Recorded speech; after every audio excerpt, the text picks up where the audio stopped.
तो चलिए इस क्लास में हम लोग ब्लीडिंग स्टार्ट करेंगे। तो इस क्लास में हम लोग ब्लीडिंग स्टार्ट करते हैं।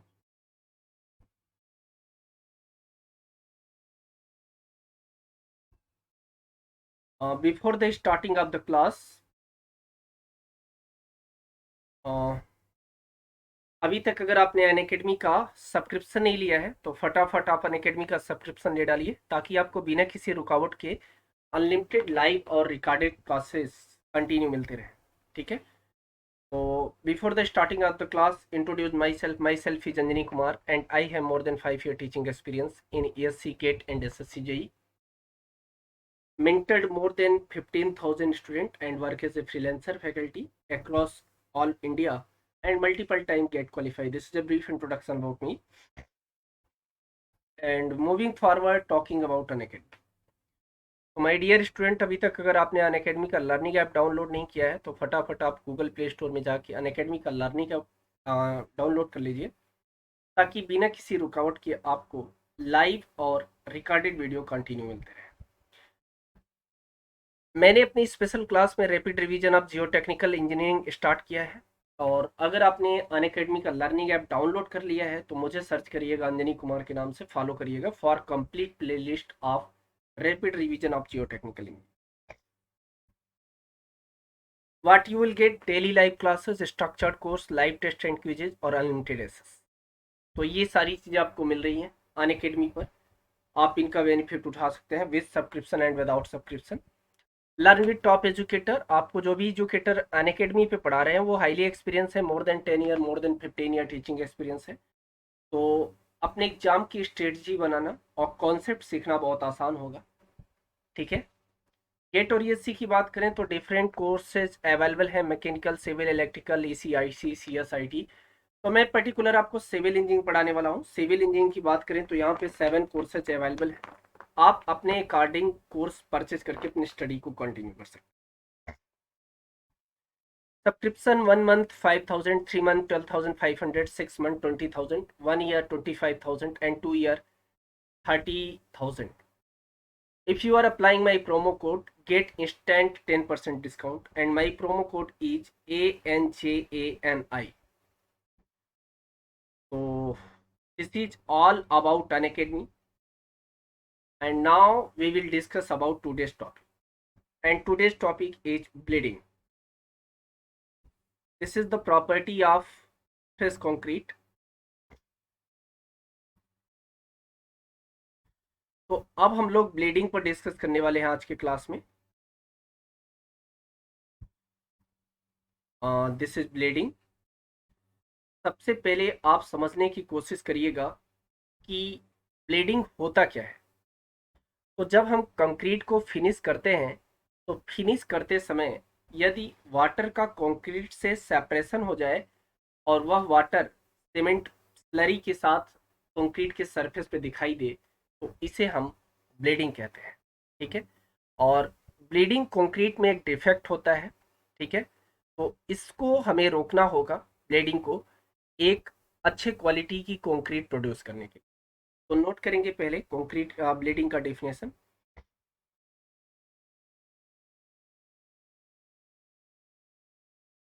At the time of finishing of concrete,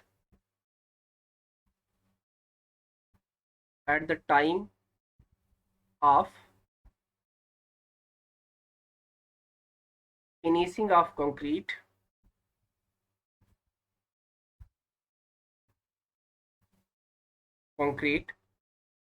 water is comes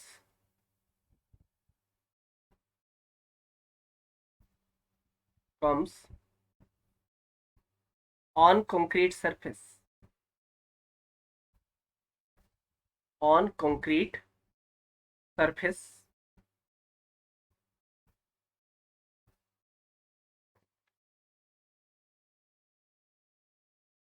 and this is known as bleeding. तो यह एक ब्लीडिंग की प्रोसेस है।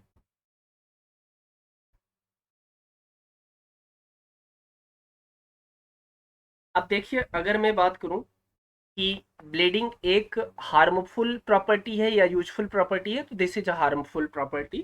या आप ऐसे कह सकते हो this is a defect of concrete.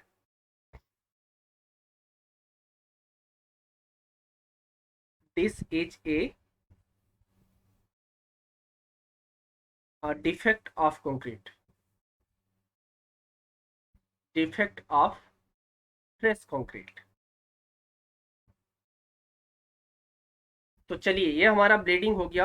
अब हम बात करेंगे कि ब्लीडिंग को कैसे रोका जा सकता है। ठीक है, तो प्रिवेंटेशन ऑफ ब्लीडिंग, इस पर डिस्कस करेंगे अब। तो अगली हेडिंग बनाएंगे prevention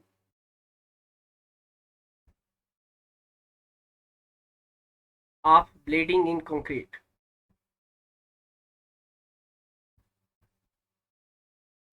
of bleeding in concrete.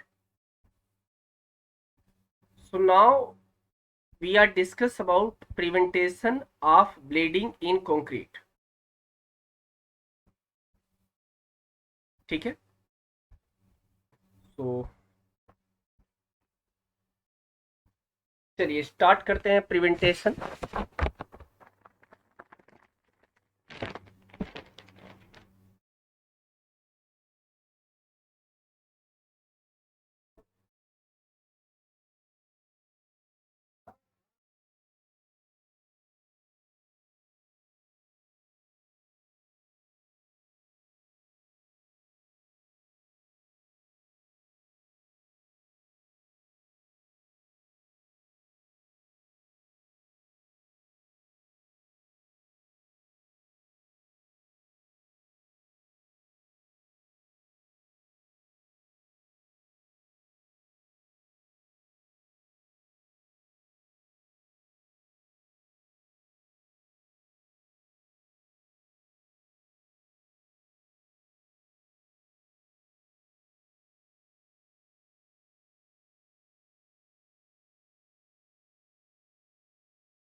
चलिए डिस्कस करते हैं prevention of bleeding in concrete.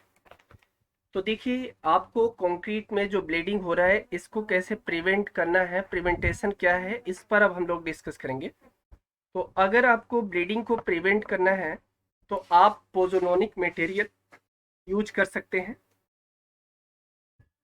तो सबसे पहले हम पोजोलॉनिक मटेरियल यहाँ यूज कर सकते हैं जिससे ब्लीडिंग कम हो जाएगा।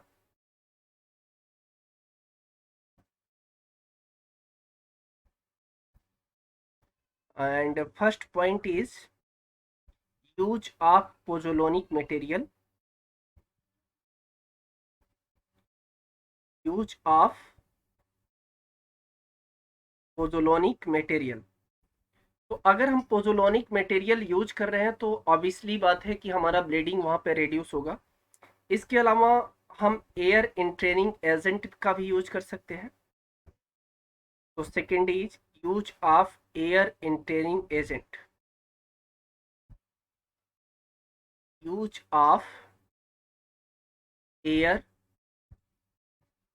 इंट्रेनिंग एजेंट, इससे भी आपकी ब्लीडिंग रिड्यूस होगी। ठीक है, next term this is use of richer mixer. अगर आप रिच मिक्स बनाते हो तो भी ब्लीडिंग कम होगा। Use of richer mixer. अब रीचर मिक्सर का मतलब ये है कि अगर आप लीन मिक्स बनाते हो तो उसमें ज़्यादा ब्लीडिंग होगा और रिचर मिक्सर में आपकी कम ब्लीडिंग होती है। रिचर और लीन मिक्स, इसको दोनों को मैंने पहले वाले पार्ट में डिस्कस किया है। And next term is proper proportion of concrete content. Proper proportion of concrete content. तो जो भी आपको रेशियो दिया गया है उस रेशियो को आपको मेंटेन करना पड़ेगा।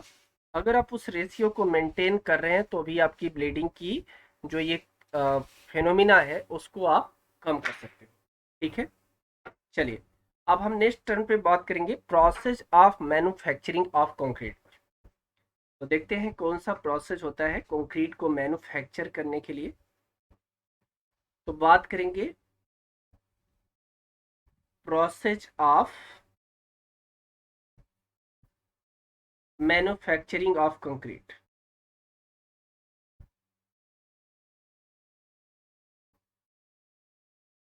तो चलिए अब हम डिस्कस करेंगे कि अगर आपको कंक्रीट मैन्युफैक्चर करना है तो आपको कौन कौन से ऑपरेशन इन्वॉल्व होंगे इसमें, मैन्युफैक्चरिंग ऑफ कंक्रीट में।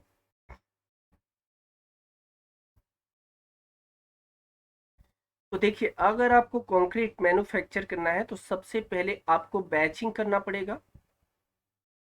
अब बैचिंग का मतलब ये है कि सभी मटेरियल को आप मापो, इसके बाद आप मटेरियल को, इंग्रेडिएंट को मिक्स कर दो, this is known as mixing. इसके बाद आप ट्रांसपोर्टेशन करो मिक्स करने के बाद, that is known as transportation. अब ट्रांसपोर्टेशन करने के बाद कंक्रीट को जहां पे आपको डालना है वहां प्लेस करो, that is known as placing. Next term is आप कॉम्पैक्ट करो इसे, नोन एज कॉम्पैक्शन। इसके बाद फिनिश करिए, this is known as finishing. And next term is known as curing. तो आपको इतने प्रोसेस हैं जो कंक्रीट को मैन्युफैक्चर करने के लिए अप्लाई करने पड़ते हैं। तो सबसे पहले हम बात करेंगे बैचिंग का, कि बैचिंग क्या है भाई। तो चलिए सबसे पहले हम हेडिंग बनाएंगे बैचिंग।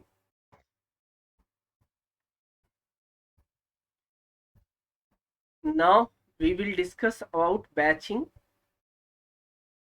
तो देखिए मैंने आपको पहले ही बताया कि बैचिंग का मतलब है कि इंग्रेडिएंट को आप वेट करो या उसके अलावा वॉल्यूम करो, दो तरह से आप बैच कर लो।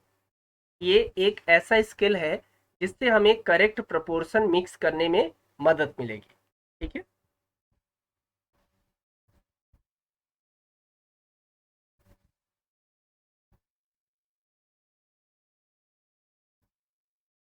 तो बैचिंग क्यों करते हैं, फॉर डिटरमाइन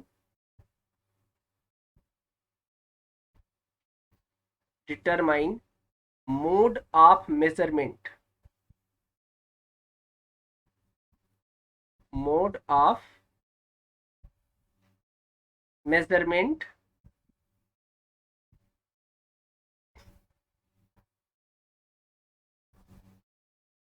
अब आप देखिएगा कौन कौन सा आप मोड अप्लाई कर सकते हो। या तो आप वॉल्यूम बैचिंग कर सकते हो, this is known as volume batching.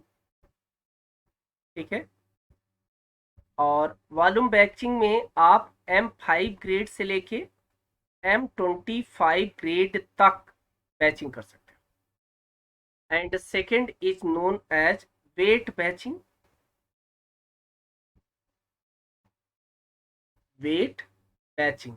और अगर आपको वेट बैचिंग करना है तो ये हमें डिजाइन मिक्स कंक्रीट के लिए करना होता है, और जो हमारा वॉल्यूम बैचिंग है वो नॉमिनल मिक्स के लिए करना होता है। ठीक है, तो अब सेकेंड पार्ट की हम बात करेंगे, that is known as mixing of concrete. तो सेकेंड स्टेप क्या था हमारा, मिक्सिंग ऑफ कंक्रीट।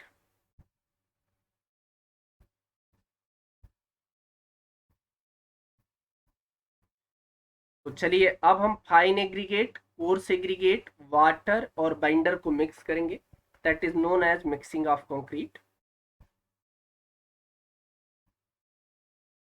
तो देखिए मिक्सिंग ऑफ कंक्रीट में आप दो मेथड अडॉप्ट कर सकते हो, या तो आप हैंड मिक्सिंग कर सकते हो या तो आप मशीन मिक्सिंग कर सकते हो। नोट करेंगे,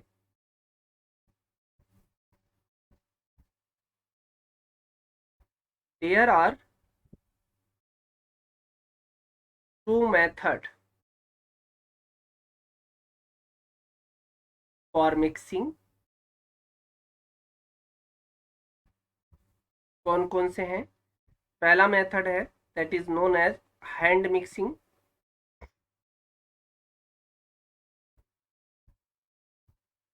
और दूसरा मेथड है this is known as machine mixing.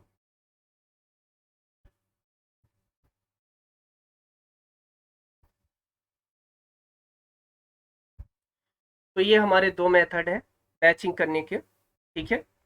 अगर मैं हैंड मिक्सिंग कर रहा हूँ तो इसका मतलब ये है कि इसमें हमें प्रॉपर मिक्स नहीं हो पाएगा, जिसकी वजह से सीमेंट को 10% एक्स्ट्रा ऐड करना पड़ेगा, ठीक है। तो नोट करेंगे, in case of hand mixing,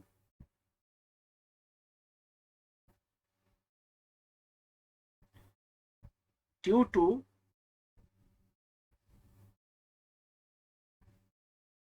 not proper mix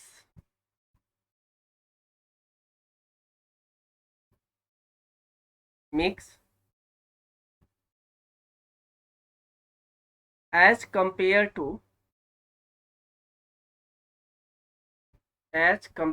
to machine mixing,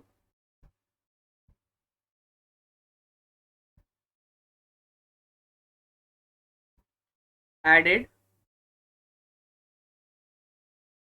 10% extra cement।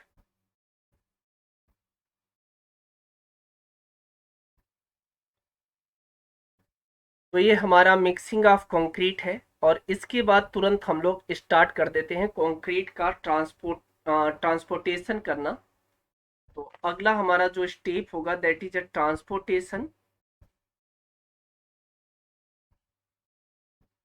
तो चलिए अब हम बात करेंगे ट्रांसपोर्टेशन पे।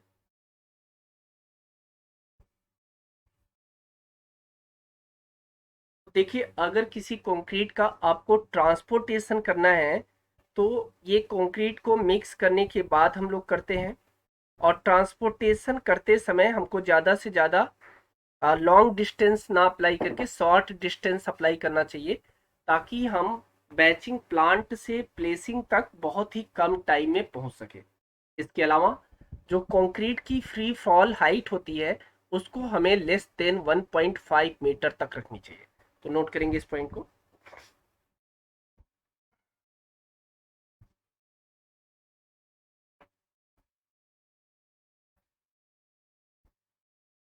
नोट करेंगे,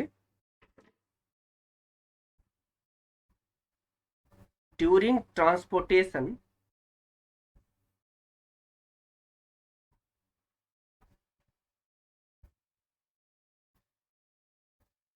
take a very less time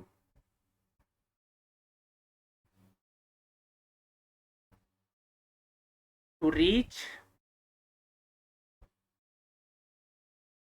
site. तो ट्रांसपोर्टेशन के लिए साइट तक पहुंचने में बहुत ही कम टाइम लेना चाहिए, ज़्यादा टाइम लेगा तो आपका जो कंक्रीट है उसकी सेटिंग स्टार्ट हो जाएगी और वर्केबिलिटी रिड्यूस होता चला जाएगा। अब अगला पॉइंट मैं प्लेसिंग की बात करूंगा। Now we will discuss about placing.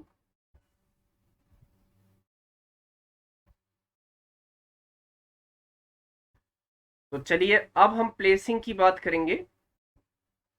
देखिए प्लेसिंग का मतलब ये है कि कंक्रीट का आप जो फ्री फॉल रखो।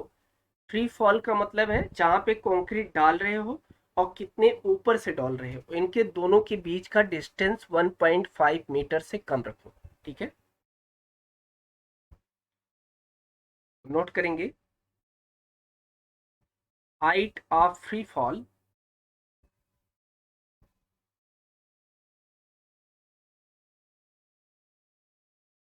Should not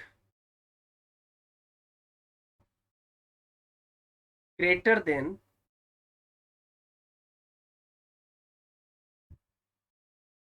1.5 metre. तो आप कभी भी फ्री फॉल की हाइट 1.5 मीटर से ज़्यादा मत रखिए।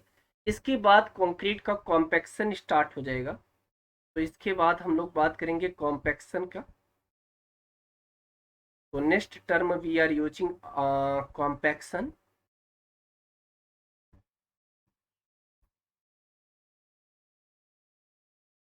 तो चलिए अब हम कॉम्पैक्शन के बारे में बात करेंगे।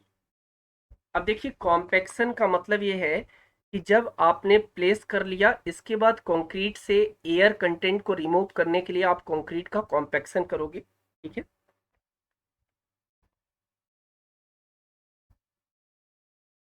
This is done for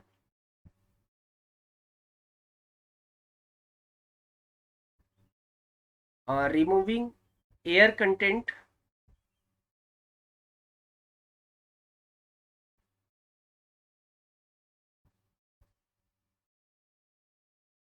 air content from concrete. तो कंक्रीट से एयर कंटेंट रिमूव करने के लिए हम कंक्रीट का कॉम्पैक्शन करते हैं। ठीक है। ठीक है। Next point, higher compaction effort, higher compaction effort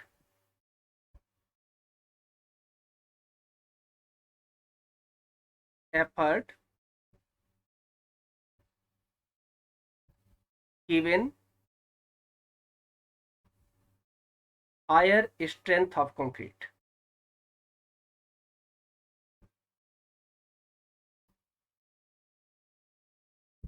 higher strength of concrete.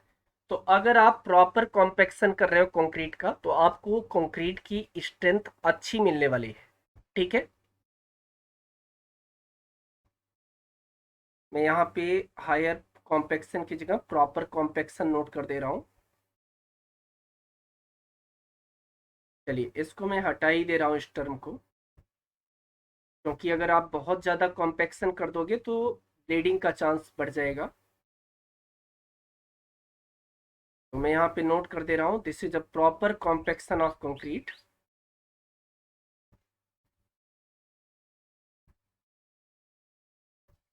Proper compaction effort. तो अगर आप प्रॉपर कॉम्पैक्शन एफर्ट लगा रहे हो तो आपको हायर स्ट्रेंथ की कंक्रीट मिलने वाली है। ठीक है।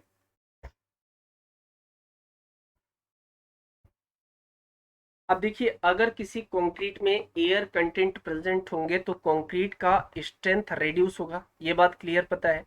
तो कितना परसेंट एयर कंटेंट कितने परसेंट स्ट्रेंथ को रिड्यूस करते हैं, इसको भी नोट करेंगे। Air wides reduce strength of concrete।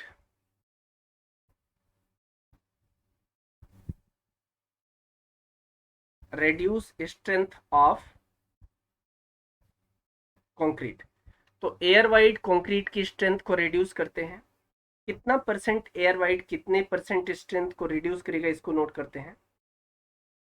Percent of wides in concrete.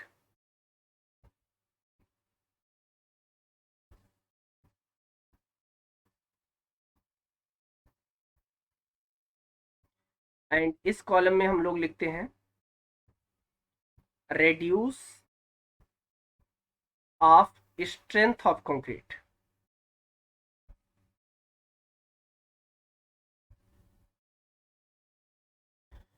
तो चलिए मैं सबसे पहले बात करूंगा, अगर 1% एयर वाइड है तो ये 5% स्ट्रेंथ को रिड्यूस करेगा। अगर 2% एयर वाइड है तो ये 10% स्ट्रेंथ को रिड्यूस करेगा। 5% एयर वाइड 30% स्ट्रेंथ को रिड्यूस करेगा। और 10% एयर वाइड 50% स्ट्रेंथ को रिड्यूस करेगा। क्लियर। चलिए अब नेक्स्ट टर्म की बात करेंगे। This is curing of concrete. तो अगला टर्म है हमारा क्यूरिंग ऑफ कंक्रीट।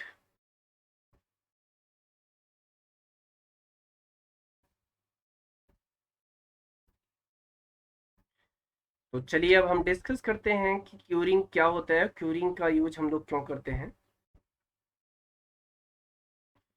देखिए कंक्रीट के फिनिशिंग के बाद कुछ समय तक कंक्रीट को वेट रखने के लिए हम लोग कंक्रीट में ऊपर से पानी डालते हैं, जिसे हम क्यूरिंग कहते हैं। चलिए नोट करेंगे। After finishing of concrete,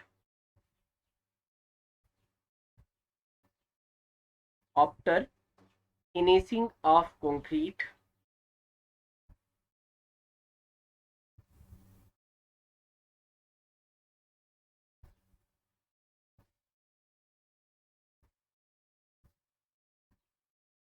at surface,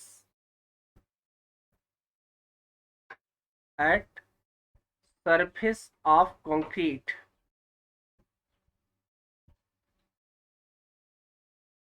by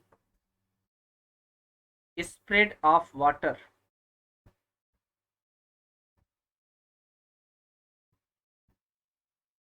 in wet condition। या एक मैं बहुत ही सिंपल वर्ड में आपको बोलना चाहूँ कि क्यूरिंग क्या है। चलिए मैं एक बहुत ही सिंपल वर्ड यहाँ पे यूज करना चाहूँगा आपके साथ।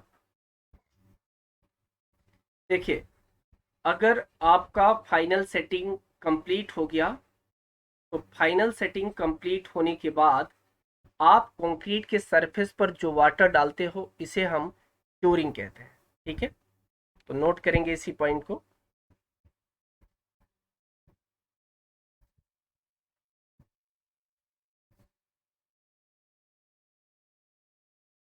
After completed final setting of concrete,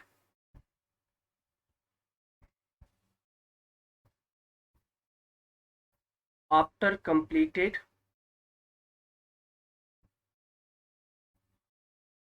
final setting of concrete,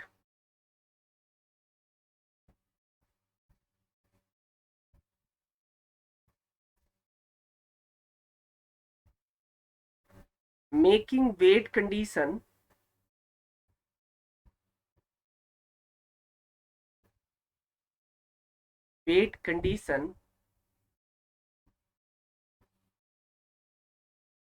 we spread some amount of water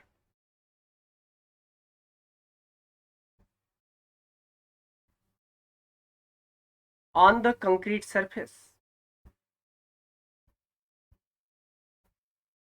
तो आप कंक्रीट का फाइनल सेटिंग कंप्लीट होने के बाद कुछ अमाउंट ऑफ वाटर कंक्रीट के सरफेस पर डालते हो, ताकि कंक्रीट वेट कंडीशन में बना रहे, और इसे हम क्यूरिंग कहते हैं।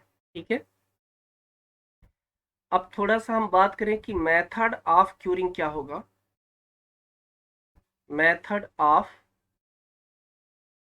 क्यूरिंग, तो चलिए हम डिस्कस करते हैं कि मेथड ऑफ क्यूरिंग क्या होगा। तो देखिए हम इसमें करते हैं वाटर क्यूरिंग, इसके अलावा हम बात करते हैं मेम्ब्रेन्स क्यूरिंग की, और application of heat and steam curing की, और मिसलेनियस प्रोसेस की। तो सबसे पहले हम बात करेंगे वाटर क्यूरिंग।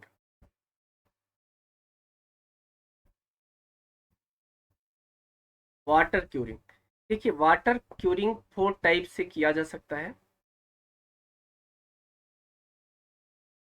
सबसे पहले हम बात करेंगे इम्यूजन क्यूरिंग किया जाता है इसमें, इम्यूजन क्यूरिंग। ठीक है, इसके अलावा पॉन्डिंग क्यूरिंग किया जाएगा, पॉन्डिंग क्यूरिंग। इसके अलावा स्प्रेइंग एंड लॉगिंग किया जाएगा,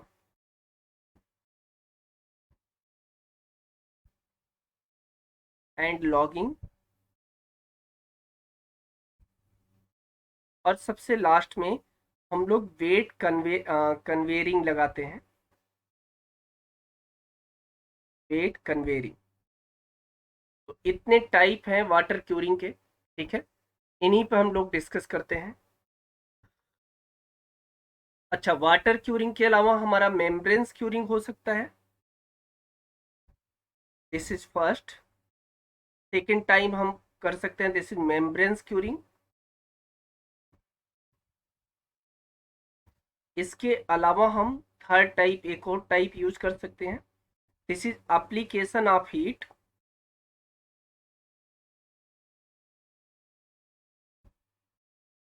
application of heat and steam curing.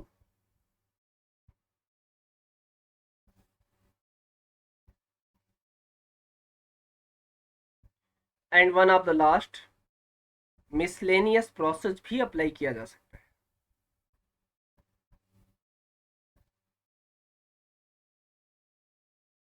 तो इन्हीं पर डिस्कस करेंगे आज हम लोग, ठीक है।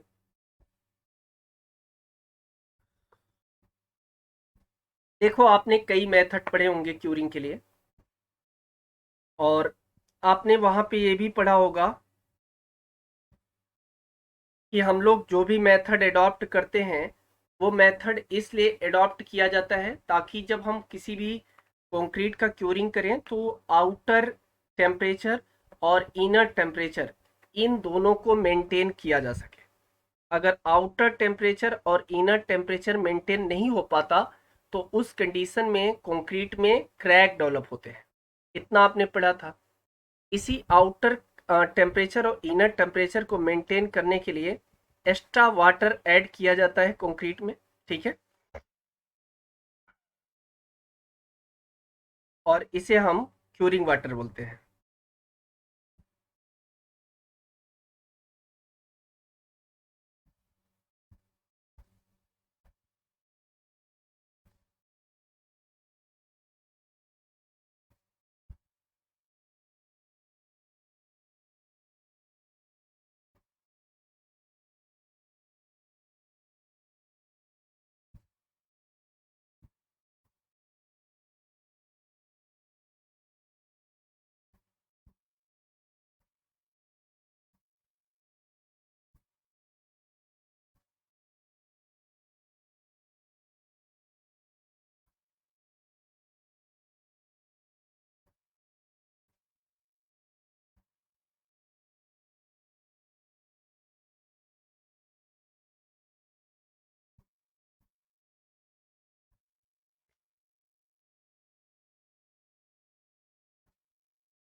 तो चलिए अब डिस्कस करते हैं थोड़ा सा कि ये जो हमारे क्यूरिंग के टाइप हैं इनका यूज किस किस कंडीशन में किया जाता है और डिफरेंट क्या है।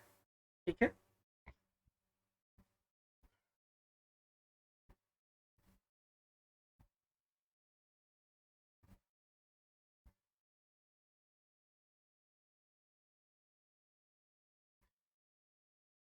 तो now we will discuss.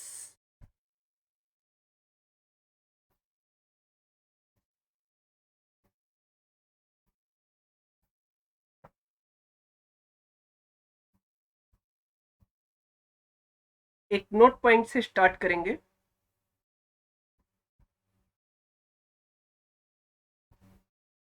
In normal condition, in normal condition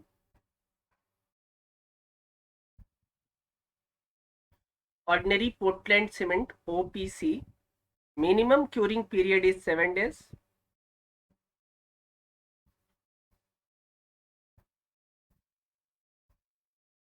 Minimum curing period is 7 days. And rapid hardening cement RS, rapid hardening cement has a smaller curing period. तो ऑर्डिनरी पोर्टलैंड सीमेंट में normally आपको 7 days तक minimum curing करना पड़ता है, जबकि rapid hardening cement में आपको थोड़ी सी कम क्यूरिंग करनी पड़ती है क्योंकि इसमें अर्ली स्ट्रेंथ तेज होता है और सबसे ज़्यादा क्यूरिंग आपको करना पड़ता है लो हीट पोर्टलैंड सीमेंट का। तो low heat Portland cement, low heat Portland cement have most longer curing period, have most longer curing period.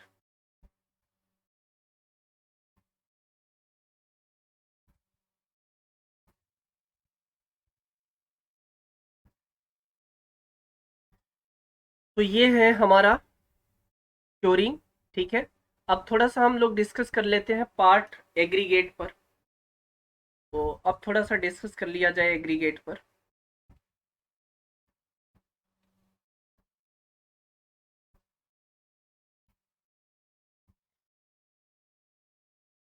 तो चलिए अब हेडिंग बनाएंगे एग्रीगेट।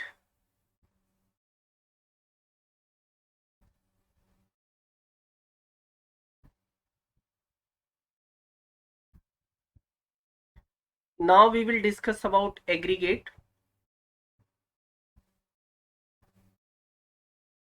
एंड सबसे पहले हम बात करेंगे classification according to source. According to source. तो देखिए एग्रीगेट का जो क्लासिफिकेशन किया गया है अकॉर्डिंग टू सोर्स वो टू कैटेगरी में किया गया है। और एक टाइप का होता है नेचुरल एग्रीगेट और दूसरे टाइप का होता है आर्टिफिशियल एग्रीगेट। तो नोट करेंगे there are two source of aggregate.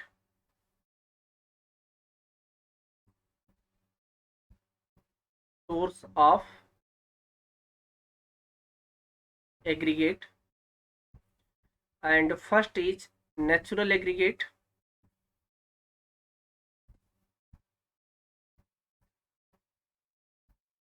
और जो सेकंड हमारा सोर्स बनेगा that is known as artificial aggregate.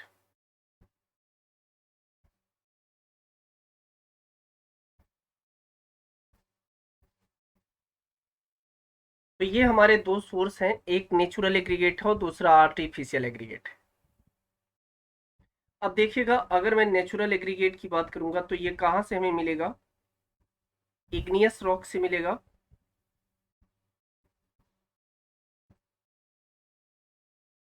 इसके अलावा सेडिमेंट्री और मेटामॉर्फिक से मिलेगा।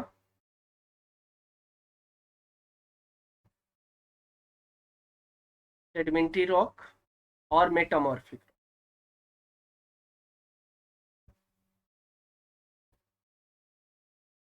इतने हमारे सोर्स बनेंगे नेचुरल एग्रीगेट के। ठीक है। और आर्टिफिशियल एग्रीगेट की बात करोगे अगर आप, तो आर्टिफिशियल एग्रीगेट आपको स्लैग से मिलेगा, ब्रिक बेलास्ट से मिलेगा,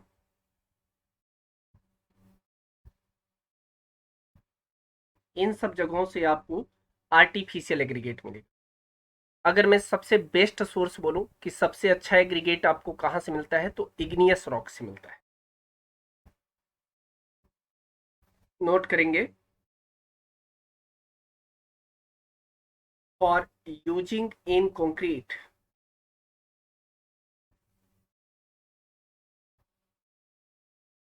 concrete best aggregate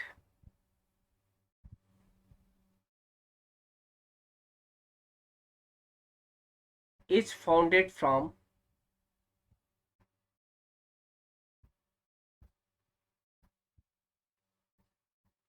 igneous rocks।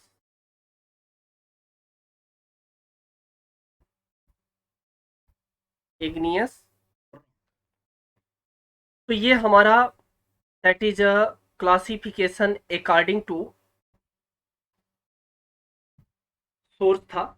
अब क्लासिफिकेशन अकॉर्डिंग टू साइज देखेंगे, तो हमारा अगला टर्म बनेगा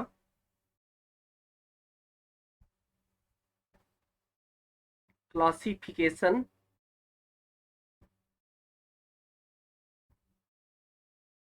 according to size.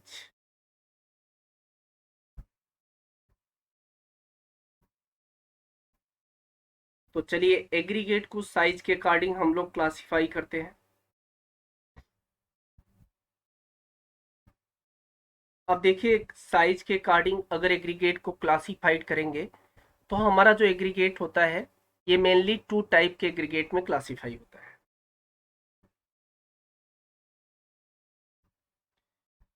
As per size,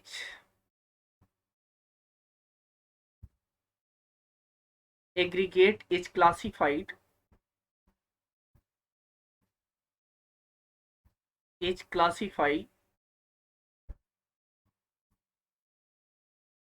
in two category। अब देखिएगा कौन कौन से कैटेगरीज में क्लासिफाई होगा। तो सबसे पहला टाइप हमारा बनेगा that is known as coarser aggregate.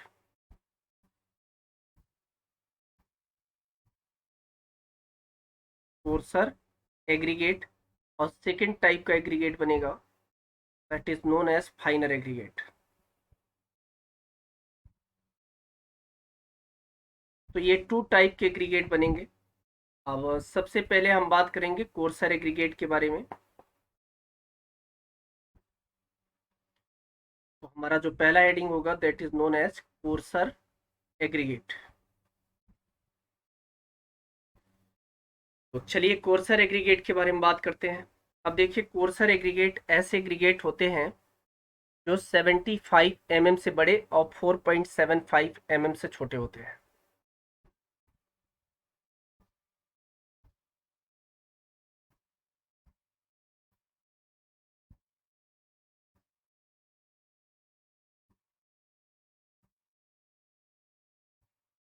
ठीक है। तो अगर मैं कोर्सर एग्रीगेट की बात करूंगा, तो इनका रेंज बनेगा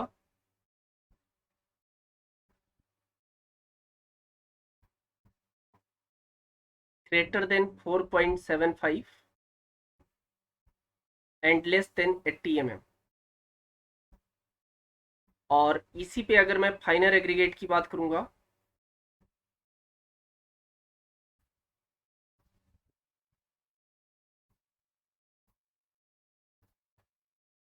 तो ये एग्रीगेट आपका बनेगा लेस देन 4.75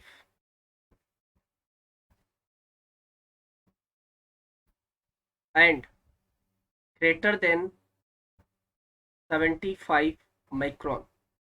तो ये आपके दो टाइप के एग्रीगेट बनेंगे, ठीक है। चलिए, तो ऐसे एग्रीगेट जो 4.75 mm से ऊपर रिटेंड कर जाए,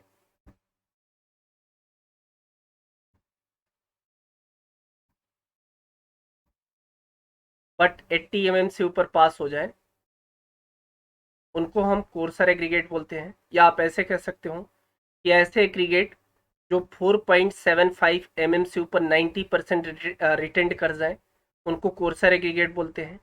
और ऐसे एग्रीगेट जो 4.75 mm से ऊपर 90% पास हो जाए, उन्हें हम फाइनर एग्रीगेट बोलते हैं। बात समझ में आ गई?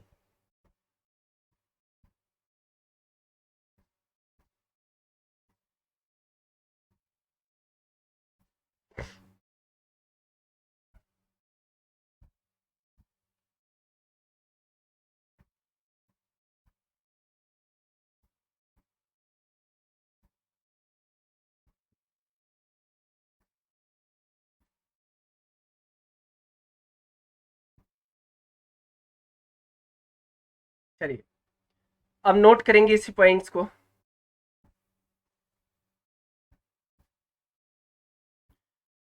तो रिकॉर्ड करेंगे इसी पॉइंट्स को।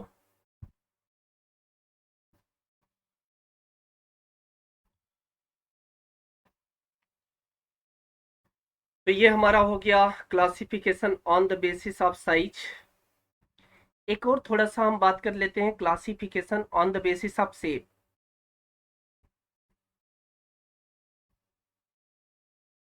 Classification on the basis of shape.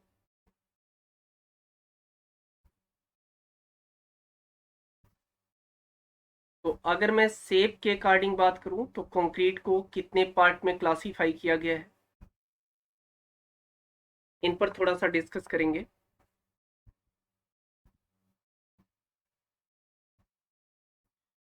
सबसे पहले मैं बात करूंगा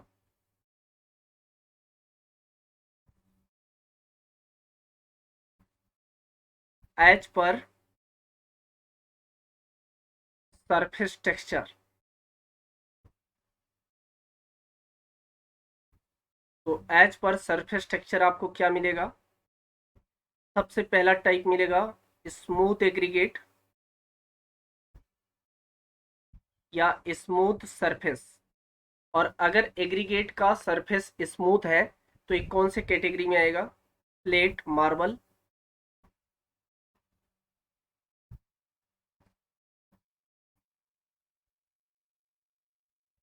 ठीक है। अब सेकेंड टाइप आपका बनेगा, दैट इज रफ सरफेस या एंगुलर जिसे आप बोलते हो। रफ सरफेस और एंगुलर एग्रीगेट। अगर मैं इसकी बात करूंगा तो इसमें आपका सैंड स्टोन आता है।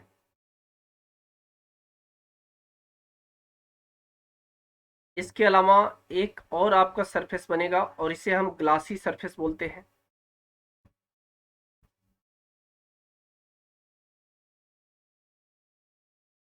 Glassy surface. और ग्लासी सरफेस की बात करें तो ये ब्लैक फिनिश एग्रीगेट होता है।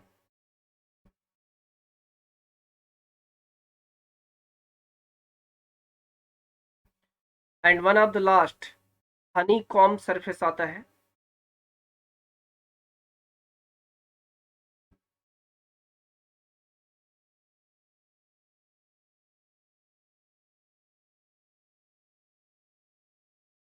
Honey com surface.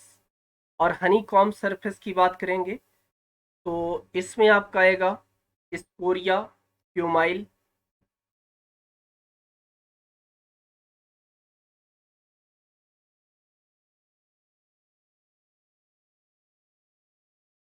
ये सारे आएंगे। अब इसके अलावा क्रिस्टल सरफेस भी आता है। और क्रिस्टल सरफेस की बात करें अगर तो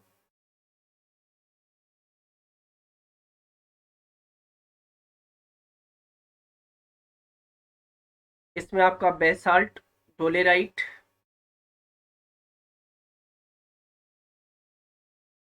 डोलेराइट ग्रेनाइट, ये सारे स्टोन आएंगे। तो सबसे कमजोर कौन सा होगा? That is a glassy surface. ये आपका सबसे कमजोर होगा, वेरी वीक।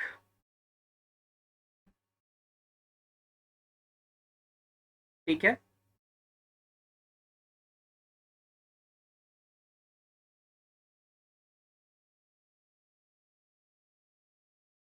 चलिए अब हम बात करेंगे, अगर कंक्रीट का टेक्सचर के अकॉर्डिंग स्ट्रेंथ टेस्ट करें तो क्या आएगा?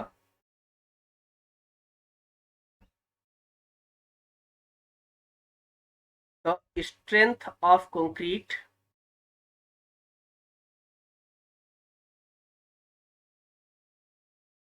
By the texture. तो ये क्या आएगा आपका?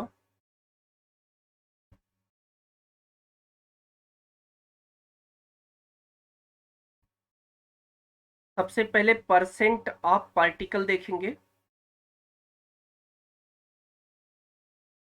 Percent of particle. इसके बाद वाटर सीमेंट दे रेशियो देखेंगे।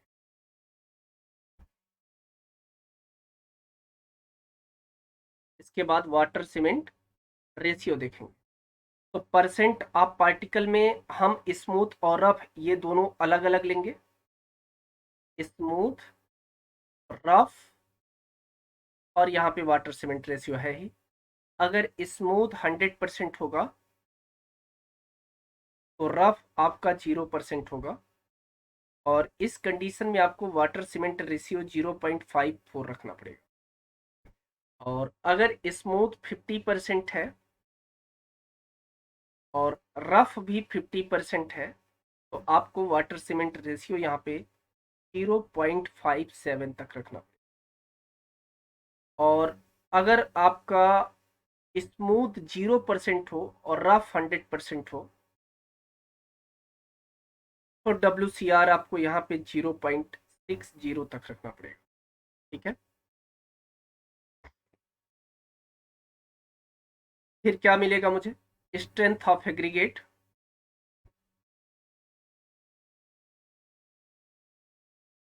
Strength of aggregate. और इसमें हम कौन सा स्ट्रेंथ टेस्ट करने वाले हैं? टू टाइप के स्ट्रेंथ देखने वाले हैं। सबसे पहले मैं इसमें बात करूंगा, that is a flexural strength.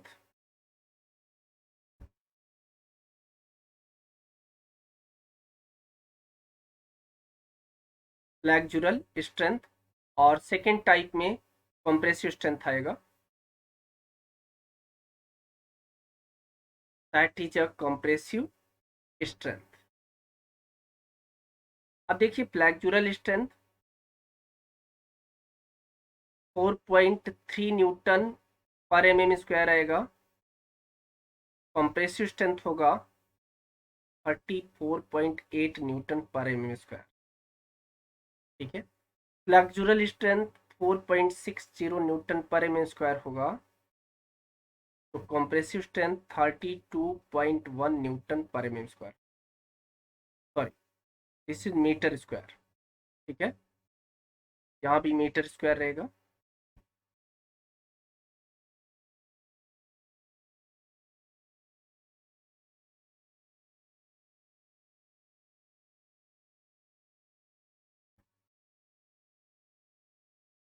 ठीक है, third is 4.80, here is 29.5 newton. तो ये हमारा हायर कॉम्प्रेसिव स्ट्रेंथ की अगर हमें बात हो तो यहाँ पे ये देखना पड़ेगा कि आपका रफ एग्रीगेट इसमें इंक्लूड किया गया है, फिर इसमें आपका स्मूथ एग्रीगेट इंक्लूड किया गया है। Smooth aggregate and rough aggregate both are responsible for flexural strength and compressive strength. Understand? तो ये कुछ पॉइंट थे जो मैंने आपको रफ एग्रीगेट और smooth aggregate, classification on the basis of shape, classification on the basis of texture, and classification on the basis of strength. That means aggregate का complete analysis करना है, तो एग्रीगेट का कंप्लीट एनालिसिस हम लोग Indian standard के किस code में करते हैं, ये भी हम लोग नेक्स्ट लेक्चर में डील करने वाले हैं। ठीक है, तो नेक्स्ट लेक्चर में हम लोग बात करेंगे classification of aggregate according to shape, और शेप में डिस्कस करने वाले हैं rounded particles, angular and cubical, elongated and flaky. ठीक है, so thanks for watching this video. अभी तक अगर आपने चैनल को सब्सक्राइब नहीं किया तो फटाफट चैनल को सब्सक्राइब कर लीजिएगा, बेल आइकन को भी प्रेस कर लीजिएगा, ताकि मेरे आने वाले वीडियोस के नोटिफिकेशन आपको मिलते रहे। तो thank you, let's crack it.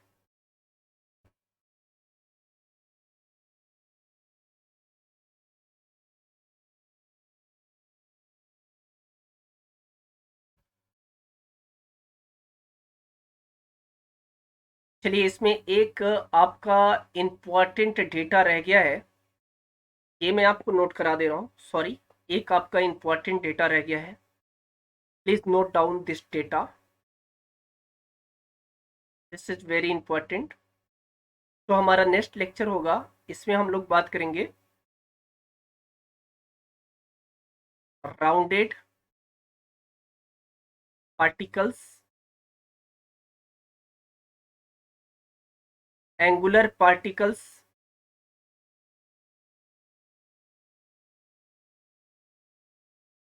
अभी एंगुलर पार्टिकल को ही क्यूबिकल पार्टिकल भी बोलते हैं, तो एंगुलर और cubical particles,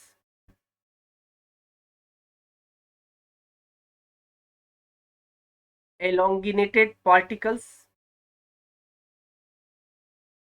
elongated particles and flacner particles।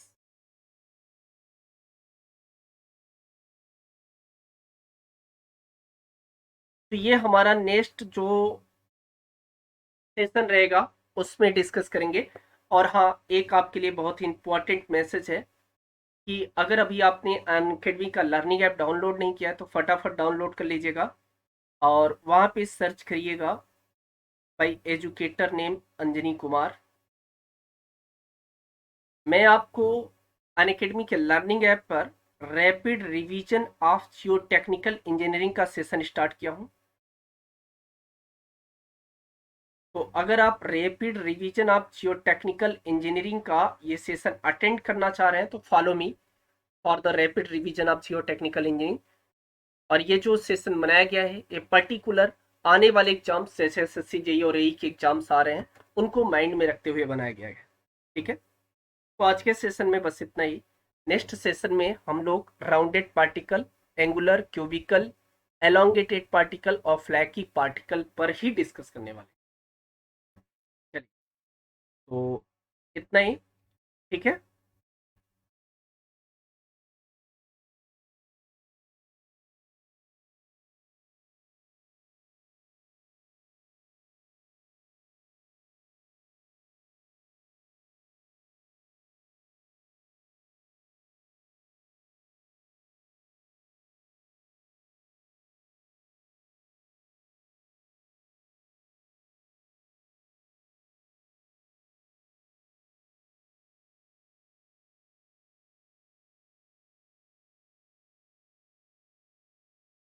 तो चलिए, अभी तक अगर आपने चैनल को सब्सक्राइब नहीं किया है तो फटाफट चैनल को सब्सक्राइब कर लीजिएगा और बेल आइकन को भी प्रेस कर दीजिएगा, ताकि मेरे आने वाले वीडियोज के नोटिफिकेशंस आप लोगों को मिलते रहें।